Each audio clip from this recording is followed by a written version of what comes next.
Avant de plonger dans cette histoire incroyable, pensez à vous abonner à la chaîne et à activer la cloche. Ici, chaque récit a quelque chose à dire, et vous ne voudrez pas en manquer un seul. Elliot avait tout ce que l'Amérique pouvait offrir à un homme ambitieux. Son nom figurait en lettres d'or sur l'entrée du plus haut gratte-ciel de Los Angeles, un bijou d'architecture étincelant parmi les géants de verre. Son fonds d'investissement, BlackRock & contrôlait des capitaux dont la valeur dépassait les 3 milliards de dollars, alimentant des projets audacieux et des rachats stratégiques dans le monde entier. Sa villa, une demeure ultramoderne aux lignes épurées, dominait la vallée de Bel Air, baignée par le soleil californien et cachée derrière des haies denses qui préservaient son intimité. Une armée d'avocats, de comptables et d'assistants personnels veillait à ce que rien ne puisse atteindre son empire, pas même une rumeur ou un simple soupçon. Pourtant, derrière ce mur de réussite, se cachait un homme fracturé. Depuis 6 ans, Elliot portait le poids d'une absence qui rendait son cœur lourd comme une enclume. Amy, la femme qu'il avait aimée plus que tout, avait disparu dans un fracas de métal et de pluie. Ce soir-là, elle ramenait leur fils Jacob d'une séance de rééducation. La route était glissante, la visibilité faible. Un chauffard, ivre, déboulant à toute vitesse, avait fait basculer leur vie dans un abîme. Jacob, alors âgé de seulement 2 ans, avait survécu. Mais le prix était lourd, un traumatisme crânien sévère, paralysie partielle des jambes, et un silence écrasant dans sa voix qui ne parvenait plus à former un mot. À 8 ans, il était un petit garçon au regard perdu, enfermé dans un fauteuil roulant, incapable de communiquer autrement que par des gestes limités ou des clignements.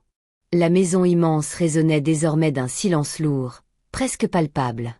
Les murs blancs, les sols immaculés, la décoration minimaliste ne suffisaient pas à combler le vide laissé par Amy et l'innocence brisée de Jacob.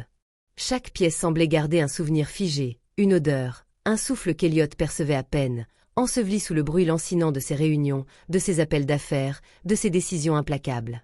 Il dirigeait son empire d'une main de fer, multipliant les vidéoconférences, enchaînant les signatures, poussant son personnel à être le reflet parfait d'un homme maître de son destin. Mais à chaque fois qu'il passait la porte de son bureau pour rentrer chez lui, la solitude reprenait ses droits. Il n'arrivait plus à regarder Jacob dans les yeux sans voir Amy à côté, souriante, tendant la main à leur fils. Il aimait Jacob, plus que tout. Mais il ne savait plus comment l'aimer. Il aimait de loin, avec une distance que son chagrin imposait. Il s'assurait que les meilleurs thérapeutes, neurologues, kinésithérapeutes, orthophonistes venaient chaque jour, que les machines médicales dernière génération assistaient son fils, que chaque repas était administré avec précision par des infirmières compétentes. Sa maison était bardée de caméras dans toutes les pièces, non pour surveiller Jacob, mais pour ne jamais manquer un instant, pour sentir qu'il était toujours là, même quand il n'y était pas. Pourtant, il le savait au fond de lui, au-delà de toutes les richesses du monde, un enfant ne guérit pas avec des virements bancaires. Et puis, un jour, elle est arrivée. Elle s'appelait Grace Whitmore. 30 ans à peine, originaire d'une petite ville oubliée du Wyoming, Casper. Rien dans son CV qui aurait dû attirer l'attention d'un homme comme Elliot. Pas de diplôme prestigieux, pas d'expérience dans les grandes institutions médicales. Simplement une ancienne aide-soignante dans une école spécialisée, réputée pour sa douceur et son attention aux enfants différents. Grace avait été recommandée par un ami d'Elliot, un homme qui connaissait son désespoir et avait cherché à lui offrir un peu plus qu'un professionnel froid. Incroyablement douce, avait-il dit, elle voit ce que les autres ne voient pas. Elliot l'avait engagée sans vraiment y penser, comme on engage un jardinier ou un chauffeur.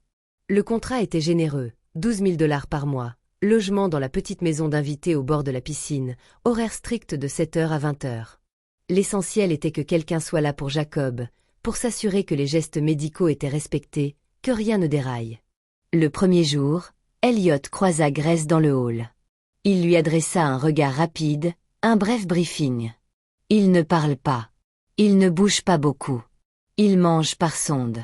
Faites en sorte qu'il soit bien. Elle hocha simplement la tête, sans un mot. Mais le lendemain, quelque chose avait changé. Chaque soir, Elliot retrouvait son bureau, s'asseyait devant les écrans qui balayaient la maison.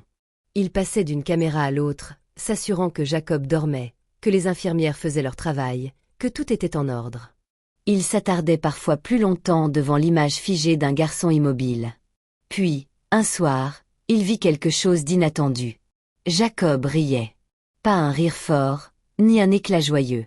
Mais une secousse, presque imperceptible dans ses épaules, Un éclair fugace dans son regard, un son étouffé qui ne ressemblait à rien de connu. Jacob riait. Il regardait Grace. Elle s'était déguisée avec un serre-tête orné d'oreilles de lapin et tenait dans ses mains une marionnette de feutre aux couleurs vives. Elliot resta figé devant l'écran. Il rembobina, relança la vidéo. Encore une fois. Oui, c'était bien un rire. Ce petit garçon, figé dans le silence depuis 6 ans, réagissait. Dans les jours qui suivirent, Elliot devint obsédé par ces images. Il regardait Grace inventer des chansons, chanter doucement, s'agenouiller pour tenir la main de Jacob, lui raconter des histoires au creux de l'oreille. Elle l'emmenait dans le jardin, aménageait des rampes, faisait rouler son fauteuil au milieu des fleurs, du soleil. Elle lisait des contes, posait des questions. Et attendait les réponses, même si Jacob restait muet. Un jour, la televisión se alluma. Grace fit apparaître à l'écran un vieux film muet de Charlie Chaplin. Jacob bougea la tête, suivant les gestes et les expressions de l'acteur. Un autre jour, Grace posa un pinceau dans la main de Jacob.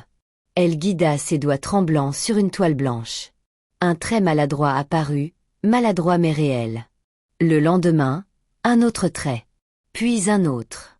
Jacob dessinait. 2 semaines seulement s'étaient écoulées depuis l'arrivée de Grace dans la maison des haies. 2 semaines où chaque jour avait été pour Elliot un combat entre espoir et désillusion, où il avait essayé de croire, sans vraiment oser y croire. Ce matin-là, son téléphone vibra dans la poche de son costume, brisant le silence froid de son bureau. Une notification inhabituelle venait de s'afficher. Activité inhabituelle détectée dans la chambre de Jacob. L'ecoeur de Elliot se cerra. Sans hésiter, il ouvrit l'application liée aux caméras de surveillance. L'image apparut, nette et immobile. Puis, au bout de quelques secondes, le miracle. Jacob bougeait. Lentement. Faiblement. Une main, celle de droite, tremblait sous l'effort. Elle avançait, vacillante, vers Grace qui la tenait avec douceur entre ses mains. Ce n'était pas un geste automatique, ni une simple réaction réflexe. Jacob cherchait ce contact. Il ne la tirait pas, ne la repoussait pas. Il tendait la main, avec la volonté d'atteindre. De toucher. De dire. Elliot sentit un nœud se former dans sa gorge, serrant son cœur comme un point de fer.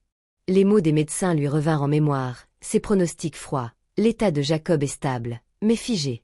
Il ne progressera plus. Et pourtant, là, sous ses yeux, ce petit garçon se battait. Il répondait. Il faisait un effort immense pour dépasser ses limites.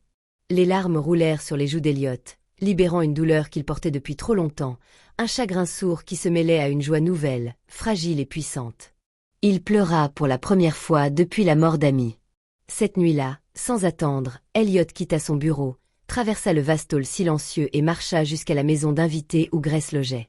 Il frappa doucement à la porte, le cœur battant. Mais personne ne répondit.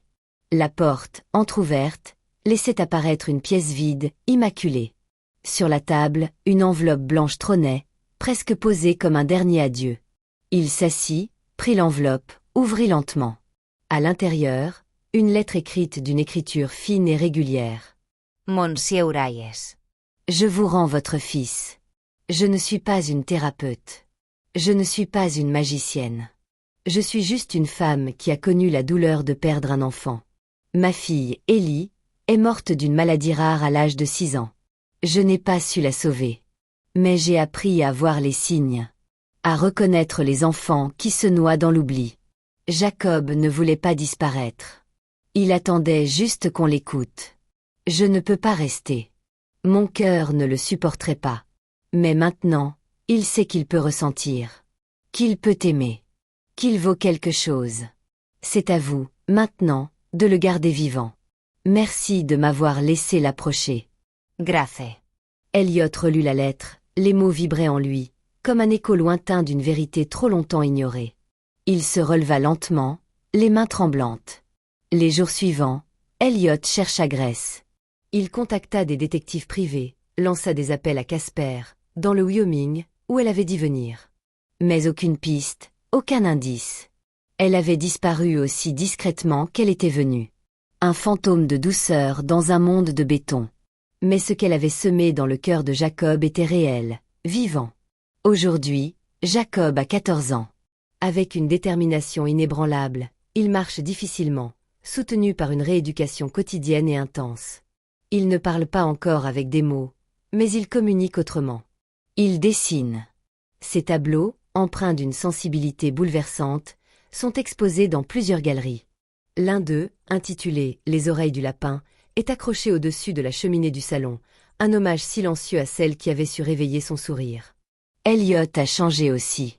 Il a vendu l'entreprise qu'il avait bâtie, tournant la page d'une vie où le succès comptait plus que tout. Il a créé une fondation dédiée aux enfants handicapés, offrant ressources, espoir et amour à ceux qui luttent en silence. Chaque jour, il s'occupe de Jacob.